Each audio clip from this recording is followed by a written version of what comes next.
當時把劍距離我喉嚨只有0.01公分，但喺1/4炷香之後，把劍嘅女主人將會徹底咁愛上我，因為我決定講一個大話。雖然本人生平講大話無數，但係以呢一個，我認為係講得最完美。再行前半步嘅話，我殺咗你。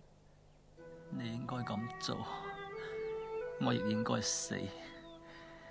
曾經有一份至真嘅愛情擺喺我面前，我冇珍惜，到冇咗嘅時候，先至後悔莫及。塵世間最痛苦，莫過於此。你把嘢喺我喉嚨度拖落去啊，唔需要猶豫噶啦。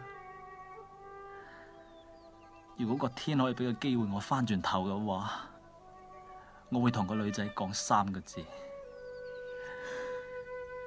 我愛你。如果係都要喺呢份愛加上一個期限，我希望係1萬年。